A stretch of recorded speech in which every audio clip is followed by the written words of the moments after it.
Welcome to this week's edition of Good Books Radio. Audiobooks.com is the chief underwriter for Good Books Radio, which is produced by UTRGV Media Services for Rio Grande Valley Public Radio. And now, here's your host, Dr. John Cook. Welcome once again to another edition of Good Books Radio. I'm your host this week, Dr. John Cook, and with me today is James Raum, who's an author, reviewer, and the James H. Ottaway Jr. Professor of Classics at Bard College in Annandale, New York. His reviews and essays have appeared in the London Review of Books and the New York Times Book Review. His books include Ghosts on the Throne, The Death of Alexander the Great, and The War for the Crown and Empire, Dying Every Day, Seneca at the Court of Nero, and How to Die, an Ancient Guide to the End of Life. Dr. Raum, welcome to the program. Thank you very much. This is an interesting book. The title is Characters, an Ancient Take on Bad Behavior by Theophrastus, and it is a translation of an author who is one of the finest students that Aristotle had, right? That's correct. In fact, he inherited the school that Aristotle ran after Aristotle's death. Mm-hmm. Interesting that he was able to survive politically better than Aristotle. Why do you suppose that is? You know, that's a very good question. Aristotle was forced out of Athens because of his Macedonian connections. He was the tutor of Alexander the Great, and Alexander was not terribly popular in Athens, and after Alexander's death, Athens actually rebelled against Macedonian rule, and at that point, Aristotle was forced out of the city by political pressure. Theophrastus was not subject to the same kind of pressure, even though he had similar Macedonian connections. We don't really know why. It appears that people just trusted him more or liked him better than they did Aristotle. So he was able to remain in Athens. I'm sorry? No, go ahead. So he was able to remain in Athens till the end of his life, and apparently at his death, the entire city mourned him and accompanied his coffin to his burial in a great procession. So he appears to have had quite a wide following in Athens. Mm-hmm. Yeah. This is an interesting book for me because I am something of a Grecophile. My studies in graduate school included classical rhetoric, but also as a young boy, I liked Greek myth. And let's start by mentioning the very first paragraph of your introduction. When you talk about in the beginning of time, there was a god that was born to the Greek goddess Night named Momus, who was the god of fault finding. And that kind of fits with the theme of Theophrastus' book on his characters, doesn't it? Yes, indeed. It's a book that's full of fault finding in the spirit of Momus. Everybody that it examines is just filled with flaws. Mm-hmm. The thrust of this book is the details of the fault of characters. A lot of human frailties are in there, and a lot of these I can relate to today. For those that were more difficult in terms of their behavior, you have an excellent set of endnotes that describe why the particular behavior patterns were unacceptable in Greek civilization. How did that come about? The endnotes. Well, I composed the endnotes to give some historical explanation to some of the observations that Theophrastus makes. You wouldn't necessarily know, being a non-Athenian, why certain behaviors are objectionable. For example, when the arrogant man invites a group of flute girls to a party at his house and shouts out to his neighbors that they're invited to come along, why is that so bad? Well, it turns out that flute girls were actually a kind of prostitute in the ancient world, and it's really not realistic to think that outsiders could come along to a sex orgy at the arrogant man's house. So he's effectively saying, I'm having a big party and you're not invited. Mm-hmm. Well, let's go through the translation of some of the characters, and I'm sure we can relate to. I love the graphic artist, the graphics, the pictures in the book are unique and can relate more to us modern folks. But let's start with the dissembler, who really praises people in their presence and attacks them behind their backs. Yes. Yes, he's a very familiar type. Mm-hmm. So if he's heard or seen something, he pretends he hasn't. He agrees to something he says and then doesn't recall it. It's one of those people who says what he thinks people want to hear, I guess. That's right. Yes, like many of the characters, he has an agenda. He's trying to play up to people, to advance himself socially and possibly politically by telling them what they want to hear. Mm-hmm. And that fits with the second character, the flatterer, who's the sort of people who says a lot of things that he thinks people want to hear as well. That's right. Yes, the flatterer is extremely familiar type. He's one who goes to the house of a wealthy or powerful man and pays him all kinds of compliments, tries to buddy up to him by playing with his kids and saying things to the kids about how they have such great father and that sort of thing. He's a social climber, but with the specific tool of flattery. Mm-hmm. I like the line that when he goes shopping for boots with a friend, he says that your foot is better proportioned than the boot. Yes. Yes, he comes up with lots of good lines. He's unctuous. He's slimy. He's quick to play up to people's vanity. And I think we all know the next character, the talker. He's one who just can't stop chattering. Yes, the talker is a wonderful portrait, especially because we learn the kind of things that make for banal chit chat in 4th century Athens. He loves to talk about the price of wheat in the marketplace and the weather, of course. That's a timeless topic. But he also likes to praise his wife, which is interesting. We don't hear elsewhere of Athenians talking much about their wives. Wives are mostly invisible in classical literature, but here we discover that a wife is something that one might like to chat about. Mm-hmm. And I like the term the yokel. I don't know what the Greek word would be, but the yokel is someone who really, I guess the easiest thing to say is he has no class. Yes, that's right. He's a country bumpkin. He lives outside the city, probably on a farm in one of the villages of Attica, the region surrounding Athens.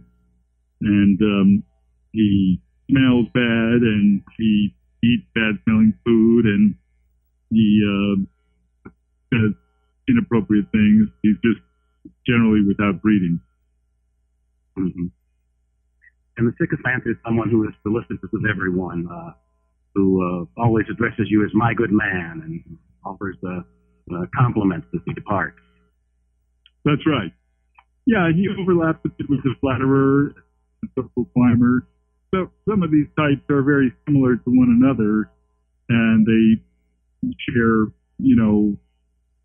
the attributes of deception or of trying to play up to more powerful people. So it's kind of a fine line between the social climber and the flatterer, for instance. Mm-hmm. Or between the dissembler. Go ahead. I'm sorry. The next one is the first time I got to look at the footnotes and see how useful the endnotes and see how useful they are. With the senseless man, he's a sort who dances the cordax while sober, and I found out that the cordax is a silly dance for drunkards. That's right. Yes, the cordax involves kicking up one's legs in a way that expose one's private parts. So it was generally only done at drinking parties when people were drunk enough to climb on the table. Mm-hmm. There's also something about lending people money and charging them interest at the rate of 3.5 obols per drachma per day, which is a usurious amount, right? That's right. Yes, there's an awful lot in these portraits about money, how people handle money, how they charge or overcharge their neighbors and friends. We shouldn't forget that this was a non-banking economy, so if you needed a loan, there was no bank to go to. You went to your friends. And so the rate of interest charged, the way that loans are handled, is a very big factor in social relationships in a way that we don't see today. So you learn a lot about interest rates, about usury. Apparently, this was just a common part of daily life for the Greeks. Mm-hmm. And I think everyone has met a babbler, someone who makes so many comments that you can't get in a word edgewise. That's right. Yeah. So there's a lot of overlap there too between the babbler and the talker. People who just can't shut up. Mm-hmm. And I people say they have to leave. You have to accompany them and see them home. Continue to babble. Right. That's right. Yes, you can't get rid of them. It's true of many of these types. They're, many of them are harmless. They're just annoying, but very difficult to get rid of without just stomping on their egos and telling them to go away. Mm-hmm. And sometimes the hearers will interrupt or nod off or walk away, but my favorite is that even his children make fun of him and say when he wants to go to bed, they trap with a little daddy, so we want to go to sleep. Yes. Yes. Now, the news hound is someone who has stuff to report all the time. Right. And here's another place where we have to see Athens in a somewhat different light than our own society, where we have multiple news outlets. We can get current news from the TV, from the internet, from a newspaper. But the Athenians had none of these things. They had to get news from one another. So to have a piece of news is a kind of a social advantage. So the news hound is someone who's always telling you that he knows what's going on in the world and getting your favor by telling you a hot piece of news. Yeah, that's great context compared to the 24/7 news we have. It's in the case of the news hound, someone asks me to believe something. So, well, it's the talk of the town. The story's going around. Everyone's of the same opinion, so it must be true. That's right. And this was a time when news was very important because the political situation in Athens was in great turmoil during the time of Theophrastus' life.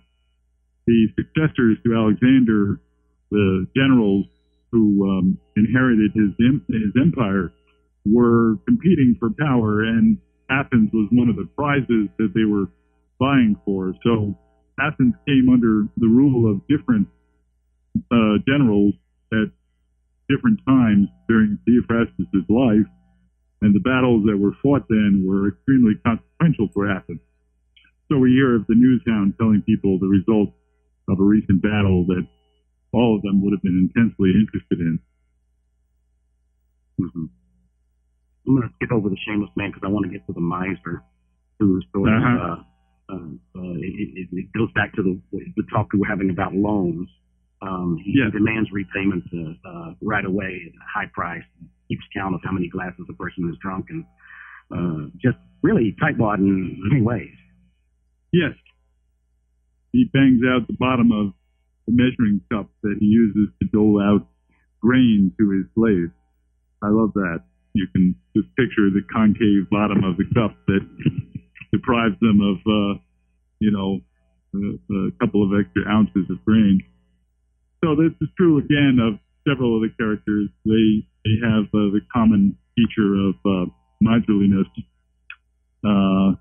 handling of money. Again, it's just a huge part of the social world of 5th century Greeks.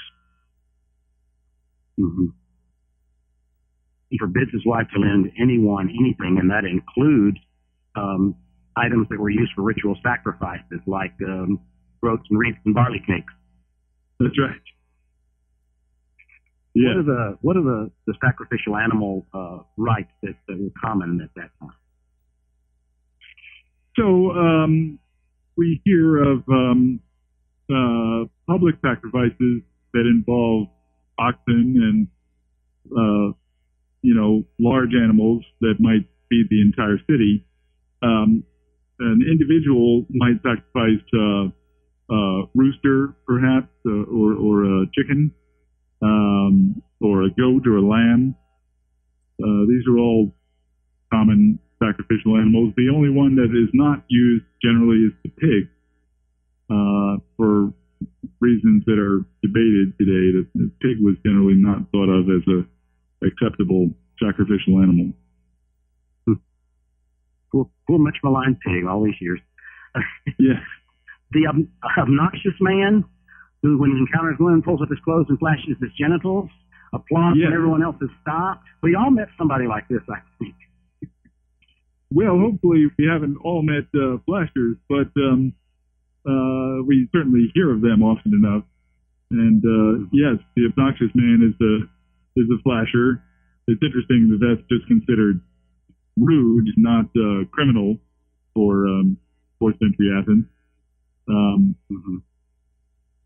And he flashes only women, which is also interesting, since we know that the Greeks were much more bisexual than we are in our society. Mm-hmm. And he munches on the items he's buying. He sees people in a hurry and urges them to wait. Just all the kinds of things that bothered us even today are part of what the obnoxious man represents.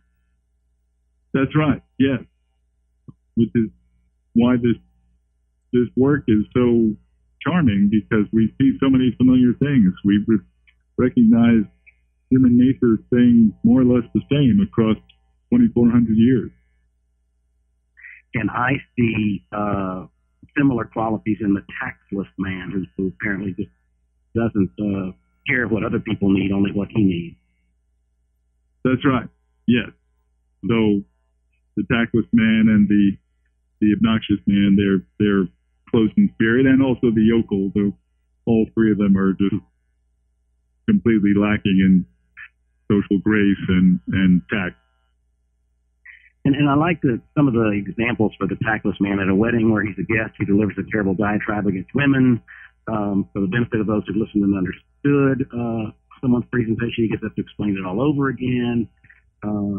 Just, serenade a sweetheart when she's down with a fever. No consideration of other people. That's right. Putting his foot in his mouth over and over again. Here's another one where I was glad to have the footnote, the busybody. And the example that I turned to the footnotes for was about when a woman has died, he inscribes on her tomb the names for husband, father, mother, and all of the woman herself and her place of birth. And all these were good and worthy persons. And that particular habit is not often done. It's not. You don't often list the mother of the deceased, and you never eulogize family members on their grave. Apparently so. Yeah, there's not a lot of clarity about this particular joke, but that seems to be the case. That it's sort of like I don't know. It's too grand, calling too much attention to the person's lineage for the medium of a tombstone inscription. But it's a bit obscure. We're not really sure about that one. That's the prevailing theory. The superstitious man, Yes. is someone that's difficult to deal with because of how they live their life, how they respond to the world. Yes. He's one of the longest of the portraits. Interestingly, the behaviors that are described have to do with the role of the gods in the world. Superstitious man describes all kinds of events that we think of as random to the actions of the gods. So, for example, if he discovers that a mouse has nibbled through one of his sacks of grain in his storeroom, he thinks that that's the intervention of the gods. Or if he hears an owl hooting in the woods, he thinks of Athena, because Athena's tutelary animal was the owl. So he just can't accept random chance in his life. He thinks of everything as coming from the gods, and therefore he takes as many actions as he can to keep the gods happy and keep himself from bad luck. And I guess modern people can relate to some of the things, like he refuses to step on a gravestone or view a corpse or visit a woman who's just given birth because of impurity. We don't step on cracks in the sidewalk, and neither does he. Exactly. Yes, that's a comparable sort of thing. Or if you happen to see a black cat cross your path, he actually describes being afraid of a weasel crossing his path. So it's a very similar superstition, just a different animal. Mm-hmm. I don't want to miss out on the distrustful man. We obviously won't get to all the characters. The distrustful man is the sort who just really is afraid that everyone's going to betray him or rob him. And there's a description there of lying down to sleep. He asks his wife whether she's locked the chest, whether she's sealed the cupboard, whether the courtyard's been bolted. And even if she says yes, he gets out of bed anyway, naked and barefoot, lights the lamp, and goes around and checks on all those things. Yes. Yes, there's charming domestic details in this text, things that we don't hear about anywhere else, except maybe in the comedies of Aristophanes, which also deal with everyday life. But most of the literature that we inherit from the Greek world is written for very elevated readers, addressing timeless themes, philosophic themes, or moral themes. This is a different kind of work. It's from the world of everyday life. So it gives us the sense of how these people really live. They're flesh and blood people, just like you and me. I was even shocked with the description of the vulgar man who, when he takes a medical purgative, he describes the color of his excrement, and if he's having drinks with friends, he may arrange flute girls who are known to be prostitutes often to come for the party. And I wasn't familiar with the flute girls thing, but I guess that's a part of the Greek culture as well. Yes, and we know that from the vase paintings that depict the drinking parties of the Greeks. The women who are there playing music are often seen later, or even as they're playing, becoming sex partners to the men who are the guests at the party.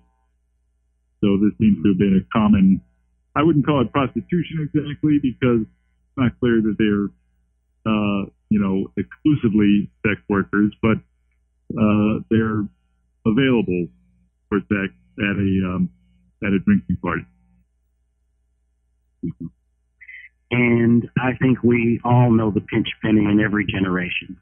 Someone who's very careful with their money. I like that. Well, when they were called for emergency funds, he, in an assembly, he kind of slips away so he doesn't have to donate. Just tightwad. That's right. Yes. Mm-hmm. Similar to the miser and some of the other figures. Mm-hmm. Well, let's not forget the arrogant man, someone who is disinclined to be respectful of others. But even when he engages an arbitrator, he presents his decision while walking down the street, which apparently is not normally done. Yeah, it's not clear exactly what's so arrogant about that. The arrogant man is sort of a piece with the authoritarian, who holds himself higher than everybody else and thinks of the mob, the people, the great masses of Athens as being a lower sort of class. So they're snobs. Mm-hmm. And the authoritarian is someone who believes they should be granted absolute power. They quote the only verse of Homer they can recall is "Mob rule is no good thing, let there be one ruler." So very inclined to gather the power unto himself. Right, and to support the oligarchs who had already in Theophrastus' time had taken over the Athenian government on 2 different occasions with the backing of Sparta. So we should remember that Athens was a democracy, but also had a substantial minority of citizens who didn't believe in democracy, who thought oligarchy, the Spartan system, was better path, and actually succeeded in replacing the democracy on 2 separate occasions. So this authoritarian is actually called the oligarchian. We thought that term didn't really resonate very strongly, so we translated it loosely. But he's part of the extreme right wing, I guess you could say, in modern terms. It's interesting that oligarch was one of the terms you looked at. I find so many things in contemporary politics in some of these characters, the bad behavior characters that have been written about here. And another one is friend of scoundrels. I think about contemporary folks here too, who fraternize with men who've been convicted, assumes that he's friendly with them, they'll become more worldly, and in speaking to men who are good, says that no one is good. Just a lot of stuff that reminds me of what's going on in our world today. Yes, very true. And God knows we could all use some lessons in civility in public life nowadays. So this text helps remind us of how much is at stake in public behavior. This is a real good one too, the chiseler. He apparently is another type of tightwad who's very careful with his money and not very generous even when he's holding a party for other people. Right. Yes. The chiseler is another of these miserly sorts who handle money in a stingy way. Money seems to be a defining feature of character for Theophrastus. It's interesting that he himself is very wealthy and apparently very generous, because in his will he gave a lot of money away and also freed several of his slaves. So he practiced what he preached. And speaking of his slaves, there was a habit that I don't know how it is when people travel in groups, but in ancient Greece, but when he was abroad with acquaintances, he would use their slaves and hire out his own, and not put any proceeds into the common fund, and charge people for things that he provided, just in every way possible, making sure he took care of his own pocketbook. That's right. Yes. So when people traveled, did they have a common fund that they shared when they traveled abroad with the little folks they knew? That's a good question. I don't know more about it than what's in this text.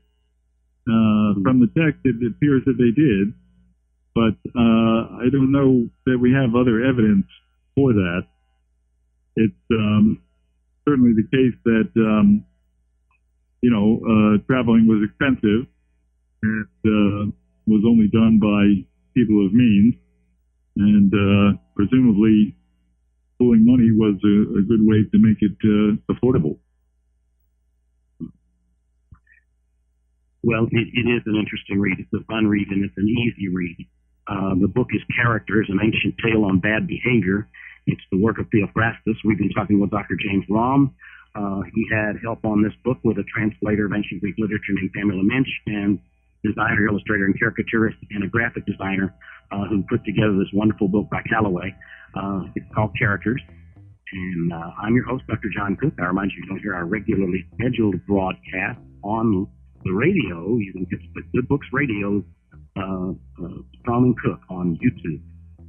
Thank you so much for listening, and make it a great day.